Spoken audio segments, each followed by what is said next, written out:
ایک صحابی حضور اکرم صلی اللہ علیہ وسلم کی بارگاہ میں حاضر ہوتے ہیں، عرض کرتے ہیں یا رسول اللہ صلی اللہ علیہ وآلہ وسلم، زمانہ جاہلیت کے دو واقعات ہیں، ایک واقعے کے متعلق سوچتا ہوں تو میری ہنسی نہیں رکتی، ایک واقعے کے متعلق سوچتا ہوں تو میرے آنسو نہیں تھمتے۔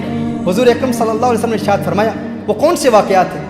وہ عرض کرتا ہے کہ یا رسول اللہ صلی اللہ علیہ وسلم، زمانہ جاہلیت میں ایک مرتبہ میں ایک سفر پر جا رہا تھا، ایک بت تھا جس کی میں پوجا کرتا تھا، اس کو اپنا معبود سمجھتا تھا، پتھر کا بنایا ہوا بت میں اپنے ساتھ لے کے گیا، لیکن اس کا وزن اتنا زیادہ تھا کہ میں نے سوچا کہ کہیں اپنے ہی معبود کے وزن کے نیچے دب کے مر نہ جاؤں، تو میں نے سوچا کہ میں ایک اور معبود تیار کر لیتا ہوں۔ کہا کہ میں نے آٹے کا ایک معبود بنایا، چونکہ آٹے کا وزن کم ہوتا ہے، کہا میں نے آٹے کا ایک معبود بنایا، ایک بت بنایا، باطل معبود بنایا کہ میں اس کو ساتھ لے جاؤں گا اور اس کی پوجا کرتا رہوں گا۔ کہا میں اس کو اپنے ساتھ لے کر گیا، رستے میں میں اس کی پوجا کرتا، اس کی عبادت کرتا علیہ باللہ۔ کہا لیکن ایک وقت آیا کہ زیادہ راہ جو میرے پاس کھانے کا سارا سامان تھا وہ ختم ہو گیا۔ کچھ وقت کے لیے تو میں نے بہت برداشت کیا، پھر میں نے اسی آٹے پر پانی ڈالا، اسی کو گوندنے کے بعد پھر میں نے روٹی تیار کی، تو میں نے کہا ہے میرے خدا اگر آج کام نہیں آئے گا تو پتہ نہیں پھر کب کام آئے گا، میں نے اسی کو کھا لیا۔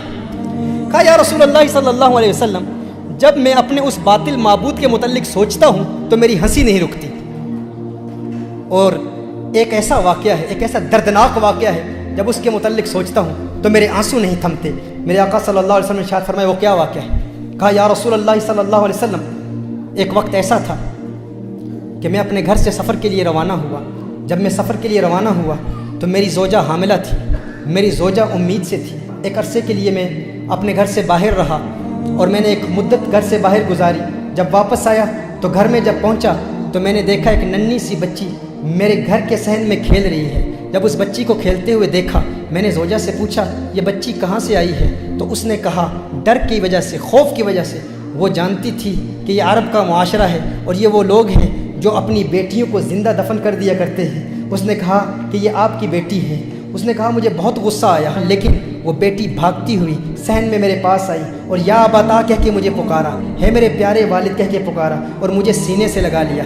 کہا اس وقت تو مجھے بہت پیار آیا، بہت محبت میرے دل میں پیدا ہوئی اور میں نے بیٹی کو زندہ دفن کرنے کا ارادہ ترک کر دیا کہ میں اب اسے زندہ دفن نہیں کروں گا۔ لیکن وقت گزرتا گیا، میرا لگاؤ اور میرا پیار میری بیٹی سے رفتہ رفتہ بڑھتا چلا گیا، میری محبت، میری چاہت، میری رغبت میری بیٹی سے رفتہ رفتہ بڑھتی چلی گئی۔ کہا کہ ایک وقت ایسا بھی آیا کہ وہ بلوغت کی عمر کے بہت قریب پہنچ چکی تھی۔ کہا لیکن اس وقت معاشرے کے بڑے عرب لوگ، ان کا دبدبہ اتنا تھا، وہ سویلائزیشن ہی ایسی تھی۔ ایک وقت ایسا آیا کہ میرا ظلم اپنی انتہا تک پہنچ گیا اور میں نے فیصلہ کیا وہ میری چہیتی بیٹی، وہ لاڈلی بیٹی جو بڑے پیار سے مجھے والد صاحب کہہ کے پکارا کرتی تھی، میں نے اپنی زوجہ کو کہا کہ اس کو فوراً تیار کر لے، اس کو نئے کپڑے پہنا، اس کی کنگھی کر اور اسے نہلا کر تیار کر کے اسے بتا کہ میں اسے فلاں رشتہ دار اور فلاں قبیلے میں ان کی شادی ہے، اس شادی پر اس کی سہیلیاں اس سے ملیں گی اور وہاں لے جا رہا ہوں۔ جب اس نے کہا کہ میں نے اپنی زوجہ کو بتایا، کیونکہ زوجہ جانتی تھی کہ عرب معاشرے میں کس قدر ظلم کیا جاتا ہے،